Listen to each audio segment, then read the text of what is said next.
Hello my dear students, welcome back to my YouTube channel. Today we are going to continue the same topic, subject verb agreement, and we shall cover the rest of the rules, how to identify the subject in tricky situations. Okay, so let's resume with rule number 6. First of all, read the rule. Rule number 6 में क्या कहा गया है, आप साथ साथ read करते रहिएगा. अ number of and the number of दोनों सेम लग रहे हैं. अगर आप यहाँ पे सेंटेंस भी देख पाएंगे, एग्जाम्पल जो दिया हुआ है वो भी सेम है, a number of and the number of, लेकिन फिर भी ये डिफरेंट क्यों है. ठीक है, तो अच्छे से समझने की कोशिश कीजिए. जब आपको मिल जाता है अ नंबर ऑफ, तो दैट मीन्स कि वो बहुत सारे नंबर को रिप्रेजेंट कर रहा है, रेफर कर रहा है, तो ऑब्वियस है मोर देन वन होगा, प्लूरल हो जाएगा. लेकिन जब कहता है कि the number of, that means कि वो किसी स्पेसिफिक नंबर की बात कर रहा है. ठीक है, जैसे a number of days are there, right, but the number of days in this month is 30 और 31. Okay, try to understand the difference. अभी एक एग्जाम्पल की हेल्प से आपको मैं क्लियर करूंगी. एग्जाम्पल देखिए क्या है. A number of dancers dash coming to the party. Party में बहुत सारे डांसर्स आ रहे हैं. A number of dancers, so obvious है, a number of dancers, that means plural, so they are okay coming to the party. A number of dancers are coming to the party. Second देखिए, the number of dancers coming to the party dash 12, कि जो dancers आ रहे हैं party में, उनकी जो number है, उनकी संख्या वो 12 है. ठीक है, सो द नंबर ऑफ, यहाँ पे वो नंबर की बात कर रहा है, यहाँ पे बात कर रहा है ए नंबर ऑफ डांसर्स. यहाँ पर जो सब्जेक्ट है वो डांसर्स है, जो कि बहुत ज्यादा है, बहुत सारे.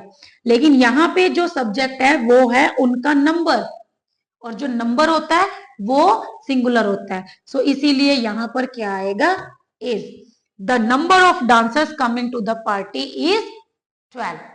देखिए, अगर एक सिंपल सी ट्रिक बताऊं तो वो ये है कि अगर ए नंबर ऑफ से स्टार्ट हो रहा है तो प्लूरल होगा, द नंबर ऑफ से स्टार्ट हो रहा है तो सिंगुलर होगा.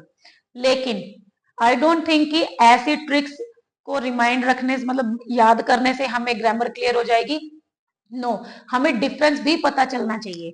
तो डिफरेंस बस यही है कि यहाँ पे ए नंबर ऑफ डांसर्स हम नॉर्मली यूज भी करते हैं, नंबर ऑफ, तो वो तो बहुत सबकी बात कर रहा है ना, काफी जन की बात कर रहा है, तो प्लूरल होगा. लेकिन यहाँ पे द नंबर ऑफ है तो वो उनकी नंबर की बात कर रहा है. ठीक है, जैसे सपोज कीजिए, अगर मैं कहती हूं कि I have 5 fingers, right, 5 fingers है, मोर देन 1, राइट, तो प्लूरल हो गया. लेकिन अगर मैं कहती हूं the number of fingers in one hand, that is 5. ठीक है, एक हाथ में जितनी उंगलियां होती हैं उनकी जो नंबर है वो 5 है, तो वो सिंगुलर हो गई. इसमें एक छोटी सी ट्रिक आपको और दे देती हूँ. If you are good at translation, right, अगर आप अच्छे से ट्रांसलेट कर पाते हैं फ्रॉम इंग्लिश टू हिंदी, तो आप क्या कीजिए, है और है पे कंसंट्रेट कीजिए. अगर साउंड आ रही है, that means more than one, plural होगा. अगर आ रही है तो सिंगुलर होगा. इस ट्रिक को आप जरूर अप्लाई करके देखिएगा, बहुत ही बढ़िया ट्रिक है. यहाँ पे भी अगर आप देखेंगे तो बहुत सारे डांसर्स पार्टी में आ रहे हैं, राइट, ज्यादा हैं. जो डांसर्स पार्टी में आ रहे हैं उनकी नंबर 12 है. ठीक है की बात हो रही है.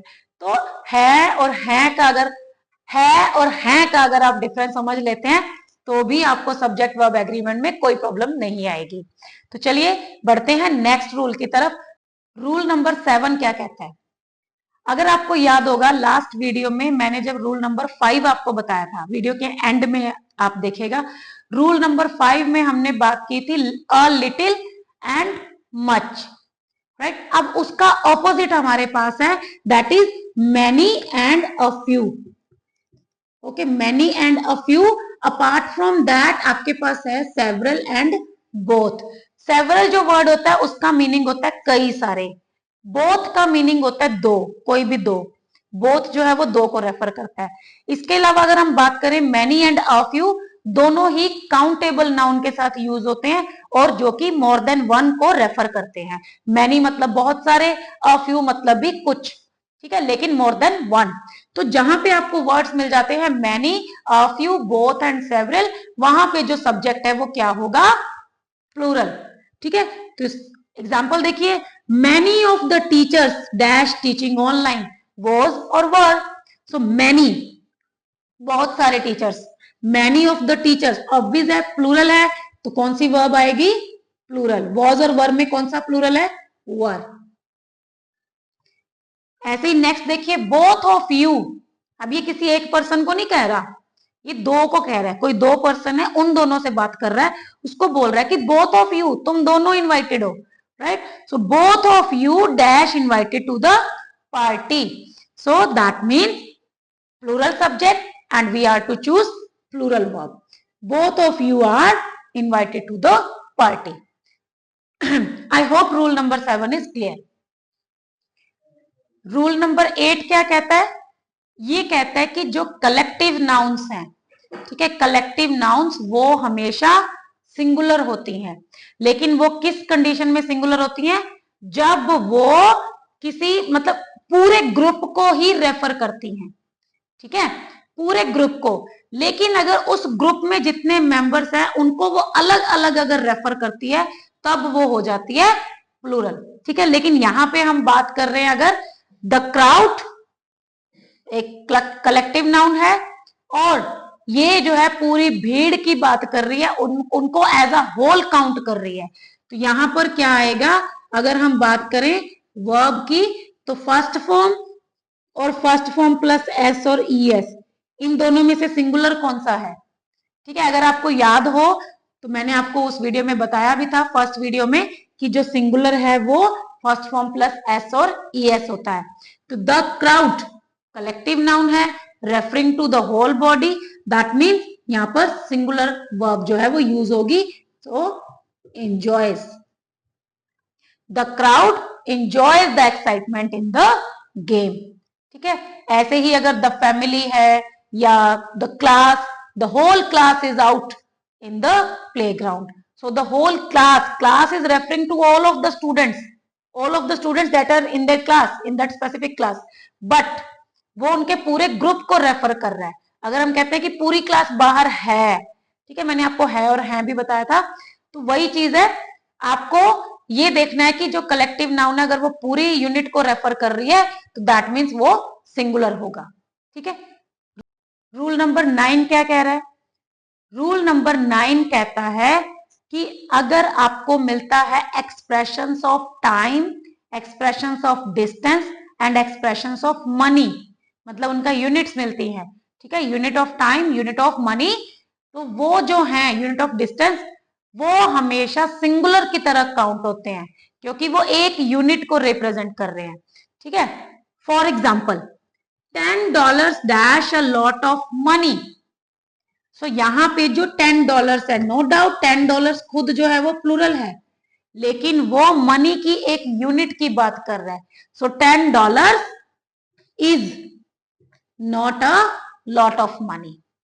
Next, 2 years dash a long time to wait, 2 years more than one, plural, but here this 2 years is referring to a unit of time, ठीक है, एक टाइम की यूनिट की बात कर रहा है, एक एक्सप्रेशन की बात कर रहा है, तो यहां पर ये जो 2 years है ये क्या हो जाएगा, सिंगुलर हो जाएगा। सो 2 years is a long time to wait, ठीक है। देखिए टाइम और जो मनी होते हैं वो अनकाउंटेबल होते हैं, ठीक है, नो डाउट उनकी जो यूनिट्स होती हैं वो काउंटेबल होती हैं। There are 60 minutes, there are 60 minutes in 1 hour, right, but अगर मैं टाइम की बात करती हूं, so how much time is left, okay. Rule number 10, rule number 10 क्या कहता है कि we have some nouns, right, which are always in pair, right, जैसे specs, tongs, jeans, trousers, shoes, scissors, all these are means they have 2 parts, ठीक है। अगर हम trouser की बात करते हैं तो उसके 2 पार्ट्स होते हैं, स्पेक्स की बात करते हैं 2 पार्ट्स होते हैं, ऐसे ही सेम अगर सीजर है उसके भी 2 पार्ट्स होते हैं, राइट। मतलब ये चीजें हमेशा पेयर में ही आती हैं, इनमें सिंगल नहीं होता। तो वो कहता है कि अगर ये आपको मतलब वो नाउन प्रॉपर मिल रही है, राइट, द सीजर्स और द शूज, तब तो वो होंगे प्लूरल। लेकिन अगर बात कर रहा है उनके पूरे पेयर की, द पेयर ऑफ, अगर उसका वर्ड आ जाता है the pair of shoes, the pair of scissors, तब वो हो जाएगा सिंगुलर। ठीक है, आप समझ पा रहे हैं। अगर कहता है कि ओनली शूज, सीजर्स, टोंग्स, तब वो प्लूरल होगा।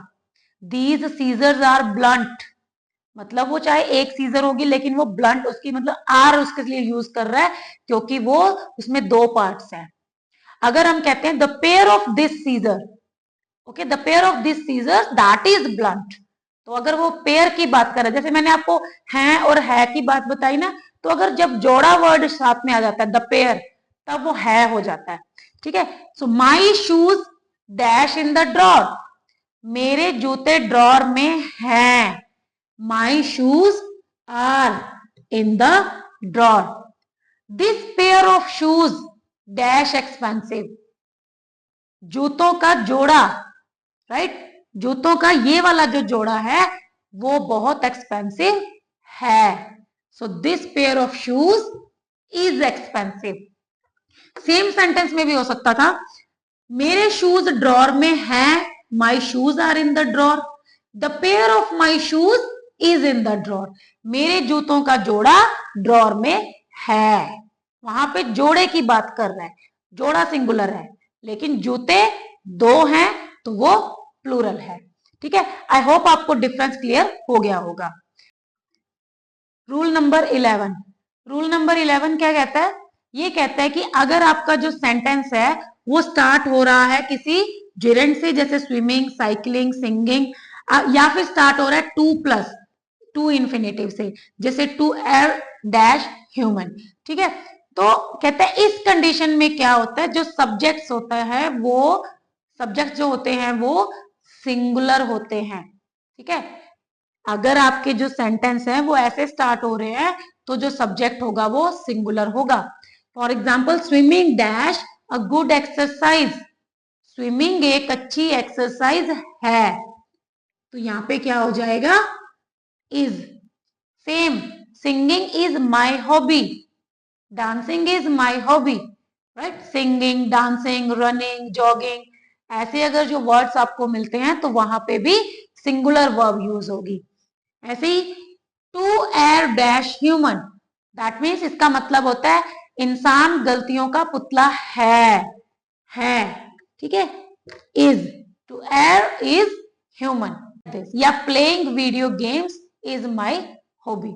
सो मतलब क्या है कि अगर आपको ये कंडीशन मिल जाती है कि स्टार्टिंग में ही आईएनजी आ रहा है या 2+ फर्स्ट फॉर्म से सेंटेंस स्टार्ट हो रहा है, तो वहां पे मोस्ट प्रोबेबली आपको इस टाइप का जो सेंटेंस मिलेगा वहां सब्जेक्ट जो है वो सिंगुलर होगा। ठीक है, तो आप सिंगुलर वर्ब को चूज करेंगे। आई होप आपको ये जो ट्रिकी सिचुएशंस है कुछ हद तक क्लियर हो गई होंगी। नहीं हुई है तो आप इसमें जो है थोड़ा ध्यान से वीडियो को देखिए और अच्छे से आपको इसको समझने की कोशिश कीजिए। तो बहुत आसान है, आपको है और है का डिफरेंस पता चलना चाहिए।